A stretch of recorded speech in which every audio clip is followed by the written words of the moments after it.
truth is I'm having a hard time.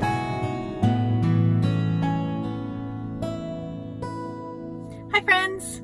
Welcome back. If you're new here, my name is Rebecca. My husband Murphy and I live full-time in our 1969 Volkswagen bus.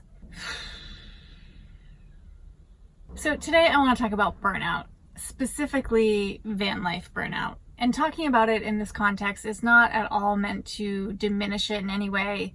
I've experienced burnout in my life before, and it's honestly what led me to van life. I was working full-time at a high-stress job at an advertising agency. I had a side hustle owning a yoga studio that I also taught at. It was a lot, and it led me to get burnt out. In many ways, my prior experience with burnout was really devastating, but it was also one of the most valuable things that has happened in my life. It allowed me to peel back the layers, to start to understand and identify what is valuable to me, what is essential, and what brings me happiness.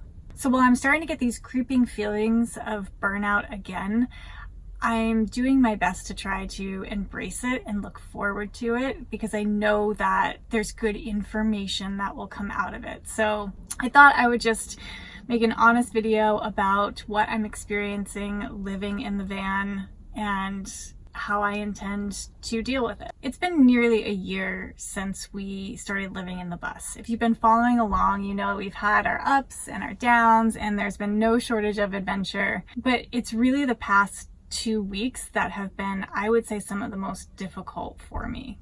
So if you don't know, Murphy and I are stationary for the summer. We're living in Bar Harbor, Maine in the bus, and we're working for the season before we start traveling again in the fall.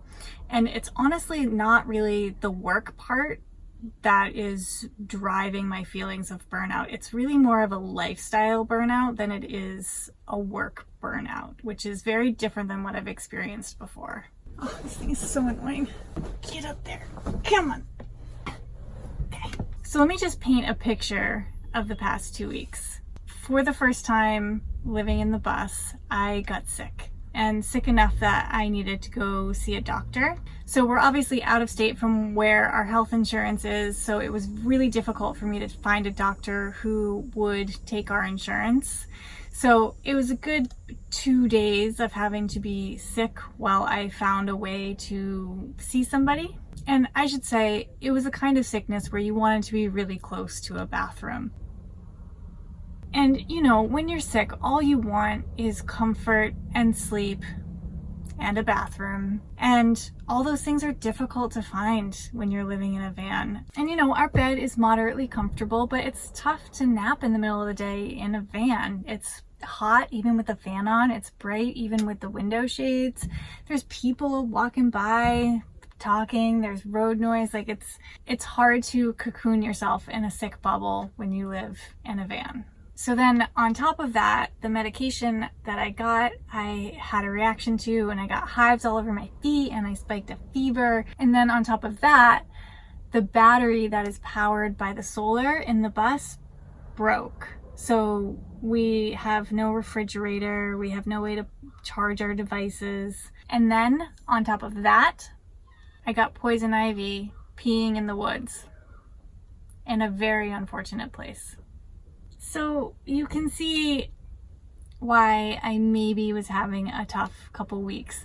And what makes it so difficult is that I feel like a lot of the uncomfortable things that I was dealing with would have been made a lot easier if we lived in like a traditional house or apartment, right? You can draw a bath at any time, which, side note, this is me trying to bathe in the sink at the climbing school that I work at. It was all I could do. Thank you, Murphy, for drawing that bath for me. You can have privacy to scratch your uncomfortable poison ivy. You can have privacy in a big comfortable bed and temperature control. And if you live in one single stable place, probably a doctor that you can go see for a reasonable price on a reasonable timeline. So I think that this series of events sort of opened a wound for a lot of other inconveniences of van life to show themselves. It's been much easier for me to get annoyed at little van life things that maybe I did not find so annoying in the past. For instance, I hit my head on the ceiling when I was making the bed this morning. And I hit my head making the bed like 50% of the days that I make my bed. But this morning, it was like the most annoying thing that ever happened to me. Okay, sorry. There's a guy knocking down a fence. And the method for knocking down the fence is taking a huge rubber mallet and just banging it until it falls down. If you hear banging, that's why. Anyways, I'm having these feelings of like almost being envious of other times in my life when things were really easy, right? And the kinds of things I'm thinking of are like showering and being able to keep your food cold and being able to take an uninterrupted nap. So I'm determined to not let these feelings snowball. I know if left unacknowledged, these feelings will fester and I'll end up not liking this life, not liking van life, not liking living in the bus. And I know that there's so much value in it for me that I would hate for that to happen. So one thing that is at once very hard and annoying about van life, but also very important to me in my life, is the idea of routine. And I think that I've really gotten away from a lot of my daily practices that help with my overall mental state and my overall ability to find gratitude in my experiences. So I struggle a little with the fact that like a lot of my daily routines are hard to establish, but very important to have. So for instance, finding time for movement every day. So finding a daily movement practice is difficult because I need to be outside and the weather is not always conducive to that, nor is our location always conducive to that. So I don't really have an answer for how I'm going to do this, but it's something that I've identified and know that I need to work towards. The other daily practice that I am going to commit to getting back to is some sort of a gratitude practice, and specifically gratitude for this lifestyle.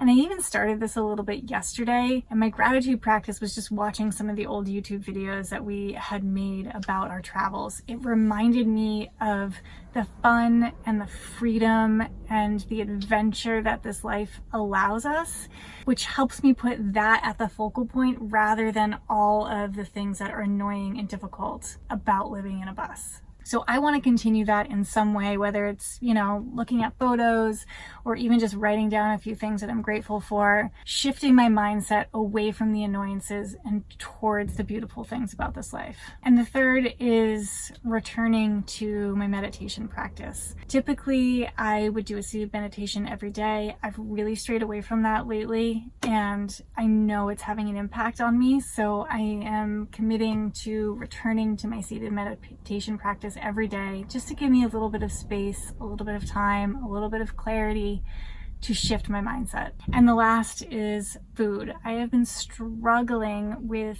no power for the refrigerator, no power for our blender or any of our appliances to cook and eat fresh, good food. And I know this sounds unrelated, but at least for my body, what I put into it is what I get out of it. And I can't be in a positive mindset if I am feeding myself crap. So our new battery is supposed to arrive today. It's out for delivery, so I'm hoping I can stock the fridge with some fresh fruits and veggies and give myself the opportunity to eat beautiful food. So yeah, the truth is I'm having a hard time. I'm having feelings of burnout, and my immediate reaction to that is to run away, to stop living in the bus, to get an apartment and move forward. But I know I chose this life for a reason, and I don't want to forget that. I want to take this time to learn from these feelings and to shift my mindset rather than making radical changes to my lifestyle before I understand what these feelings mean. So anyways, I hope this video was not like a huge bummer. I just wanted to be honest with van life and what it's really like and what I'm experiencing. So hopefully you in some way found this helpful for you. I put out new videos every Tuesday, so please subscribe down below and I'll see you on the next one. Bye friends. Let's try that again.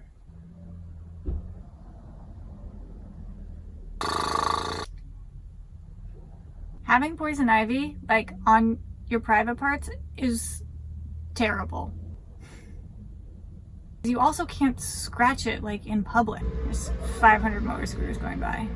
Oh, 6, 7, 8, 9. Oh, that guy just fell. Is he okay? Oh, he's fine. God, with the fence. It's not even moving. It's been rough.